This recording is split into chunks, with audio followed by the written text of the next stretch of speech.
upacara peringatan Hari Kesaktian Pancasila ke-59 Universitas Lampung. Stadium Jenderal BEM UKBM Universitas Lampung 2025. The Third International Conference on Converging Technology in Electrical and Information Engineering 2025. Seminar Beasiswa Studi Kementerian Pendidikan Taiwan tahun 2026. Upacara peringatan Hari Sumpah Pemuda ke-97 Universitas Lampung.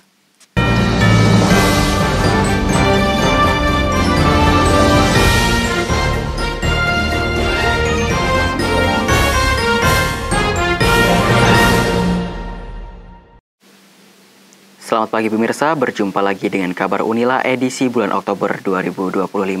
Selama beberapa menit ke depan, kami akan menyajikan informasi terkini dan terpercaya sembari menemani aktivitas Anda hari ini. Bersama saya, Aulia Suspadila. Dan saya Desta Ardiansyah. Inilah kabar Unila selengkapnya. Upacara peringatan Hari Kesaktian Pancasila di Universitas Lampung menjadi momen meneguhkan semangat persatuan dan nilai-nilai kebangsaan. Universitas Lampung menggelar upacara dalam rangka memperingati Hari Kesaktian Pancasila. Upacara ini digelar secara khidmat pada hari Rabu 1 Oktober 2025. Dimulai pada pukul 7.30 waktu Indonesia Barat di lapangan Universitas Lampung. Seluruh sivitas akademika mulai dari Rektor Universitas Lampung, Profesor Dr. Insinyur Lusmeilia Afriani DEA IPM ASEAN Engineering, Wakil Rektor, para dekan fakultas, dosen, hingga mahasiswa turut serta dalam prosesi upacara tersebut. Upacara ini memiliki tujuan mengenang jasa para pahlawan, serta memperkokoh pemahaman dan implementasi nilai-nilai Pancasila sebagai dasar negara dan perekat kehidupan berbangsa dan bernegara. Rangkaian kegiatan berlangsung dengan suasana serius, antusias, dan penuh rasa hormat dari seluruh peserta. Jadi pada hari ini 1 Oktober 2025 kita Sivitas Akademika Universitas Lampung dari pimpinan universitas, fakultas sampai ke jurusan, teknik dan mahasiswa ikut memperingati 1 Oktober 2025 di mana ini adalah Hari Kesaktian Pancasila. Sangat besar memang maknanya di mana anak-anak sekarang harus juga paham tentang apa yang dimaksud dengan kesaktian Pancasila. Tadi salah satu petugas dari upacara ini telah mengikrarkan tentang kesaktian Pancasila. Makna ini sangat penting yaitu untuk memperkuat rasa kita terhadap bangsa kita dan kepedulian kita terhadap bangsa kita dan masyarakat Indonesia. Serta itu sangat memahami pentingnya sekali ditanamkan tentang apa arti daripada Pancasila itu sendiri. Oke, itu maknanya. Izin Ibu buat bertanya lagi. Ya. Apa strategi Universitas Lampung dalam menerapkan Pancasila dalam kurikulum dan kegiatan kemahasiswaan Ibu?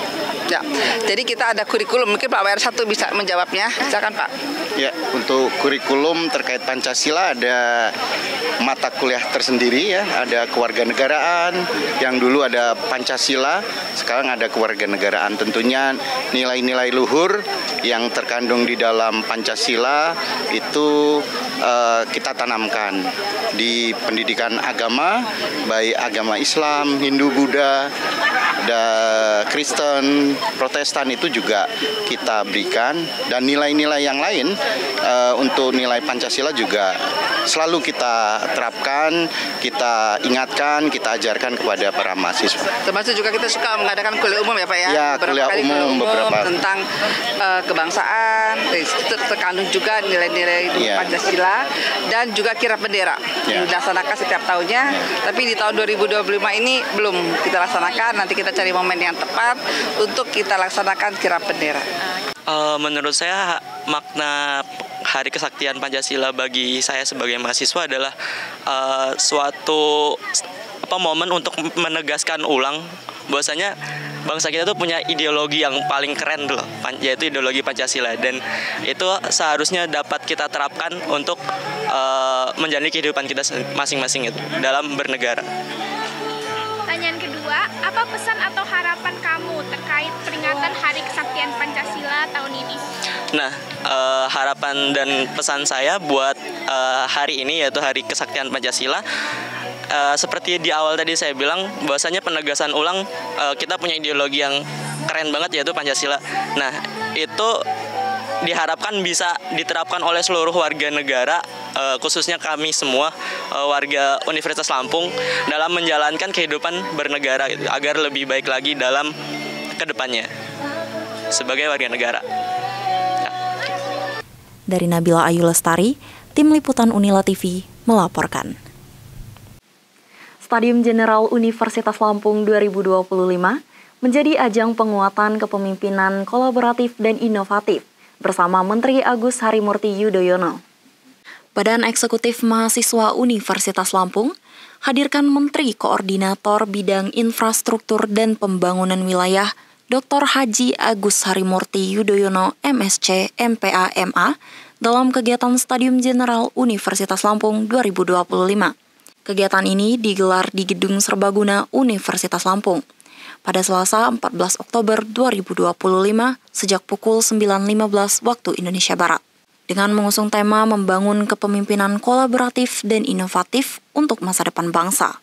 Dalam kegiatan ini, AHY menekankan pentingnya memajukan sektor pendidikan dan infrastruktur di era perubahan dan kemajuan saat ini, demi Indonesia yang unggul dan berkualitas. Melalui kesempatannya saat menyampaikan sambutan, Rektor Universitas Lampung, Profesor Dr. Insinyur Lusmeilia Afriani DEA IPM ASEAN Engineering, turut memaparkan perkembangan Rumah Sakit Pendidikan Nasional RSPTN Unila yang tengah dibangun, dengan harapan RSPTN dapat menunjang kualitas infrastruktur pendidikan, riset, dan layanan kesehatan di Unila. Meskipun hujan turun sejak pagi, kegiatan ini tetap berjalan lancar tanpa hambatan. Hal ini dapat terlihat dari antusiasme dan keaktifan peserta selama kegiatan ini berlangsung. Terima kasih teman-teman media yang saya banggakan. Saya bersama Gubernur Provinsi Lampung, Bapak Rahmat Mirzani Jausal, dan jajaran Forkopimda, hadir Bapak Pangdam, Majen TNI Kristo Mesianturi, Kapolda Provinsi Lampung, Bapak Dirjen Polisi Hadi Santika, dan tentunya sebagai tuan rumah Rektor Universitas Lampung, Profesor Dr. Lusmeilia Afriani, dan segenap sivitas akademika, hadir pula Ketua BEM Unila yang secara khusus mengundang saya, Bung Amar Fauzan, dan tadi di depan ribuan mahasiswa-mahasiswi Unila kami berinteraksi, berdialog, sekaligus membangun harapan bersama untuk Indonesia yang semakin maju dan sejahtera. Hari ini Indonesia di bawah kepemimpinan Bapak Presiden Prabowo Subianto dan kita semua yang saat ini mendapatkan amanah di jalur yang berbeda-beda, baik pusat maupun daerah, baik eksekutif, legislatif, dan jalan birokrasi tentunya termasuk TNI Polri, ingin mengawal pembangunan 5-10 tahun ke depan, termasuk menuju Indonesia 2045 yang kita harapkan Indonesia tumbuh ekonominya dan kesejahteraan masyarakatnya bisa semakin merata. Prinsip pembangunan yang mengedepankan keadilan, kesetaraan, ini juga menjadi tema besar dari acara hari ini. Kita semua bersepakat bahwa Indonesia akan menjadi negara yang maju jika sumber daya manusianya terus kita persiapkan. Jumlah penduduk kita besar, usia muda dan produktif. Yang perlu kita perkuat adalah kualitas SDM-nya, tentu melalui sektor pendidikan, kesehatan, dan peningkatan kesejahteraan. Pendidikan mengambil peran yang sangat fundamental, baik pendidikan dasar, menengah, dan juga perguruan tinggi, termasuk Unila, sebuah kampus yang tersohor, bukan hanya untuk masyarakat Lampung, tapi juga Sumatera dan bahkan secara nasional. Kita berharap kualitas pendidikan juga terus semakin baik, fasilitas pendukungnya juga semakin lengkap, dan kita juga sepakat bahwa pada akhirnya pembangunan infrastruktur ini juga menjadi tulang punggung dari pembangunan ekonomi secara keseluruhan.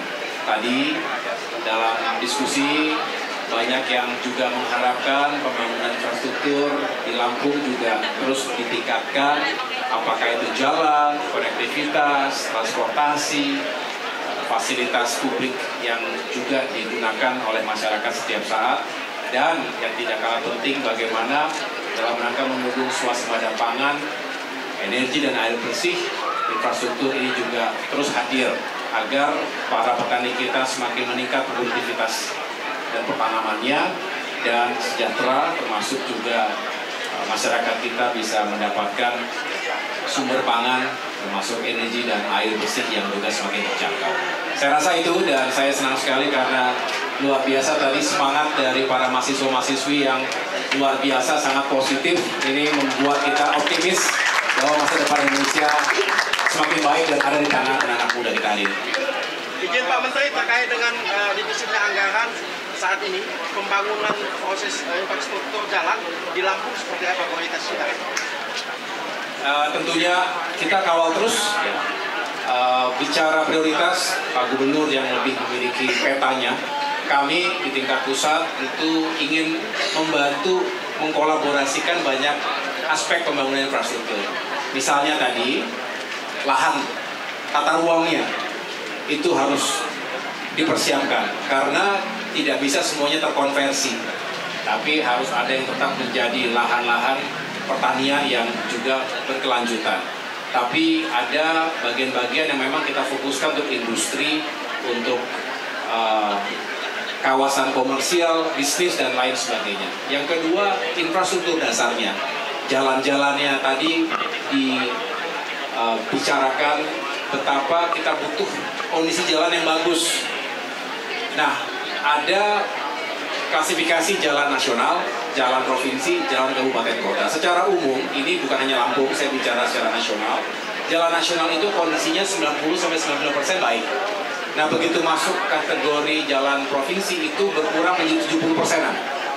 Betul ya Pak? Betul ya, di sana sini begitu. Dan begitu masuk ke kabupaten kota itu 50%. Jadi memang biaya untuk preservasi jalan itu juga memang harus terus dianggarkan, dipersiapkan. Nah, disinilah kita terus bekerja sama agar pada akhirnya masyarakat dapat menggunakan jalan-jalan tersebut, termasuk konektivitas yang semakin baik ya untuk ekonomi dan transportasi baik manusia, barang dan jasa. Ada dukungan seperti IJD nggak?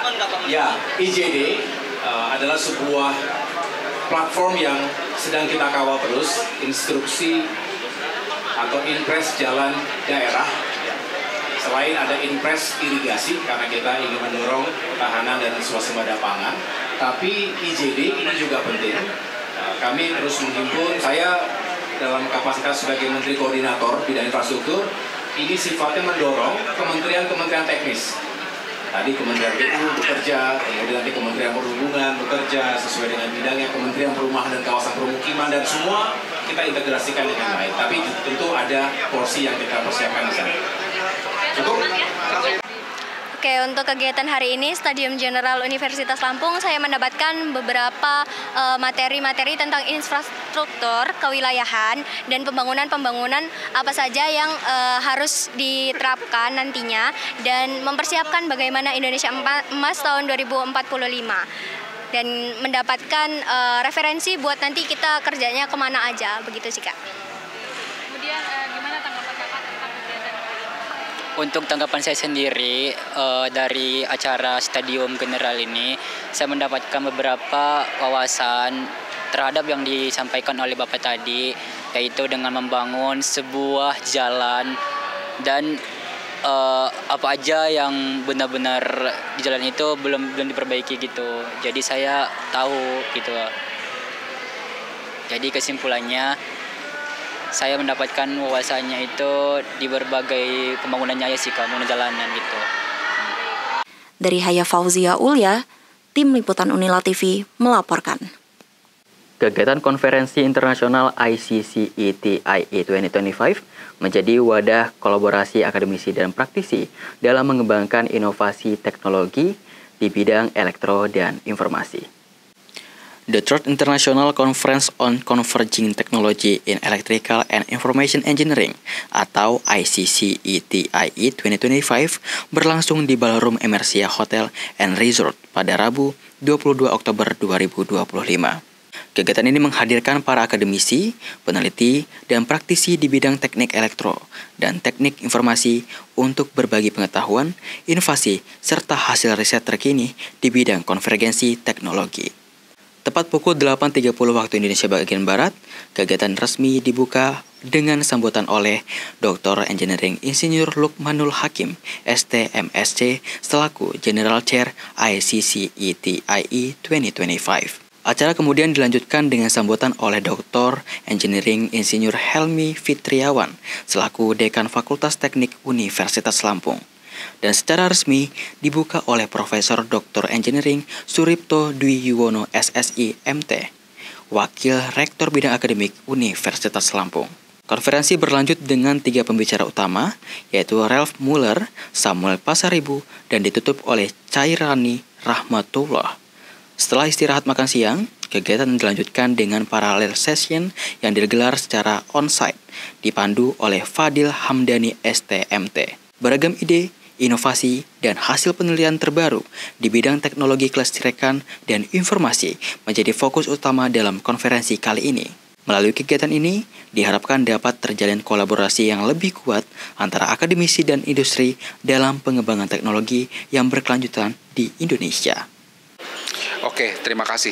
Jadi seperti ini, generasi muda dan akademisi di bidang teknik, menurut saya seharusnya juga memahami apa yang terjadi pada tren global. Dalam hal ini di ekosistem teknik itu sendiri maupun di ekosistem pendukungnya. Jadi dengan mengetahui dan memahami tren global, itu generasi muda dan akademisi itu bisa lebih menerapkan ilmu yang dipelajari di kampus agar sesuai dengan kebutuhan yang ada di ekonomi di ekosistem itu sendiri. Sehingga memang ini sebenarnya menjadi tantangan sendiri bagi akademisi terutama, karena biasanya akademisi itu lebih kepada riset-riset yang sifatnya internal dan kurang melihat pada apa yang terjadi di global. Saya kira itu satu hal terpenting yang harus dilakukan oleh para anak muda sekarang dan akademisi. Terima kasih. Dari Nindi Isabella Putri, Tim Liputan Unila TV melaporkan. Kerjasama antara Universitas Lampung dengan Taiwan Education Center hadirkan informasi beasiswa tahun 2026 guna memperkuat jejaring pendidikan di lintas negara. Seminar studi Kementerian Pendidikan Taiwan tahun 2026 yang dibawakan oleh Taiwan Education Center Indonesia di Jakarta diadakan di Gedung Dekanat Fakultas Pertanian Universitas Lampung. Seminar ini dimulai pada pukul 14.00 waktu Indonesia bagian Barat. Dibuka dengan sambutan oleh Kepala Pusat Lembaga MBKM dan Kelulusan Tepat Waktu, Nur Indah Lestari SPD MPD, dan dilanjutkan dengan penyerahan cenderamata dari Taiwan Education Center kepada Universitas Lampung sebagai rangkaian awal seremonial. Tak hanya mahasiswa, seminar ini turut mengundang wakil dekan bidang akademik dan kerjasama dari setiap fakultas, serta sejumlah siswa dari berbagai sekolah negeri dan swasta. Pemaparan materi dibawakan langsung oleh Tirta Amerta Effendi, selaku manajer Taiwan Education Center Indonesia di Jakarta. Pada sesi tanya-jawab, peserta bertanya seputar peluang, tips and trik, hingga kehidupan yang akan dijalani oleh penerima beasiswa selama di Taiwan. Ada, jadi tips pertama, rajin-rajinlah membaca peraturan program beasiswa yang ingin didaftar. Jadi teliti untuk mempelajari peraturan pendaftaran beasiswa yang diinginkan. Ya, karena dari situ saja teman-teman bisa mengetahui persyaratan detailnya seperti apa. Jangan ada yang miss, gitu ya. Nah, lalu yang kedua, tentu tingkatkan nilai IPK atau skor TOEFL, sertifikat kemampuan berbahasa asingnya, supaya kesempatannya lebih besar juga untuk diterima. Lalu yang ketiga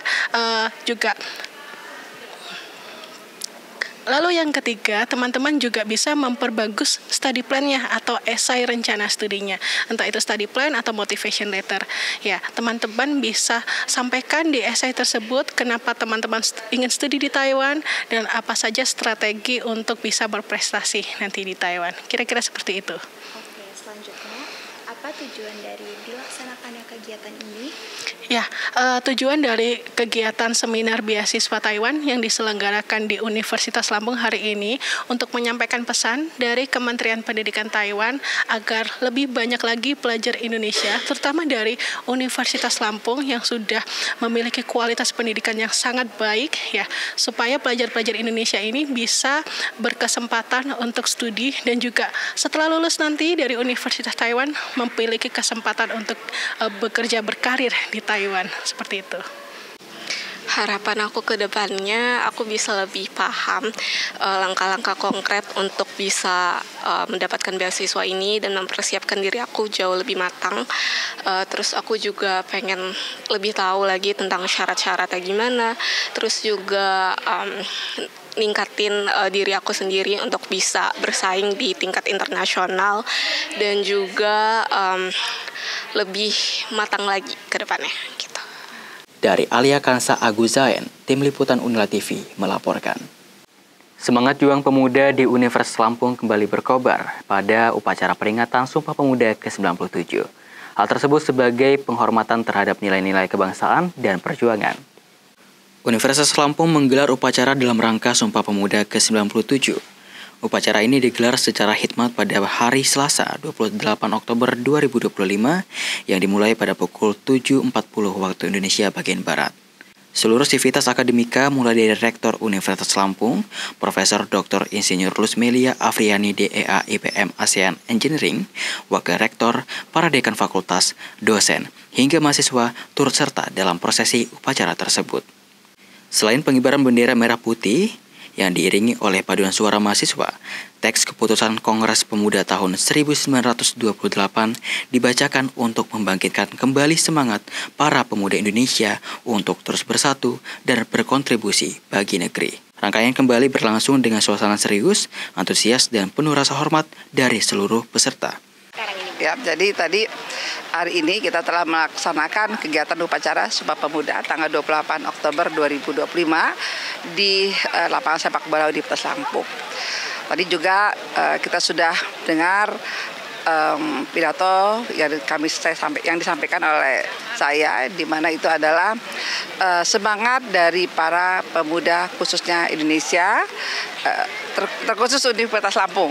Jadi adik-adik mahasiswa yang total jumlahnya hampir mendekati 40.000 dan ditambah lagi ada dari mahasiswa PPG, di mana Hari Sumpah Pemuda ini merupakan peran yang sangat penting mengingatkan bahwa kalian semua adalah penerus bangsa Indonesia dan yang harus menjaga nama baik Indonesia, nama baik bangsa Indonesia, terutama untuk Universitas Lampung. Dengan harapan bahwa kalian selama menjadi mahasiswa Unila dapat belajar dan mengikuti peraturan-peraturan yang ada. Karena semangat Sumpah Pemuda ini bukan hanya belajar, tetapi juga harus cinta tanah air, harus mengetahui sejarah dari terbentuknya Sumpah Pemuda tanggal 28 Oktober 1928 ya, dan itu yang harus dicanamkan oleh adik-adik mahasiswa. Di mana Unila juga bukan hanya kuliah yang diberikan, tetapi juga ada beberapa kegiatan-kegiatan seminar, workshop untuk membina daripada mahasiswa Unila. Oke, baik. Sebagai mahasiswa Universitas Lampung, di sini aku memaknai Sumpah Pemuda tersebut sebagai rasa kebanggaan pemuda kepada cinta tanah air dan makna persatuan dan kesatuan bangsa Indonesia sendiri. Menurut kamu, apa sih tantangan pemuda saat ini dalam menjaga semangat nasionalisme di tengah era digital dan globalisasi? Menurut saya sebagai Gen Z nih, kayak di zaman globalisasi ini, tantangan terbesar kami sebagai pemuda itu adalah bagaimana kita malu untuk bangga terhadap budaya Indonesia. Jadi kita lebih bangga sama budaya luar dan nggak mau menggunakan budaya Indonesia yang ada gitu. Dari Naisa Gevira, Tim Liputan Unila TV melaporkan. Informasi tadi sekaligus menutup perjumpaan kita pada hari ini. Saya Desta Ardiansyah. Dan saya Aulia Suspadila beserta kru yang bertugas pamit dari layar kaca Anda. Terima kasih. Dan sampai jumpa.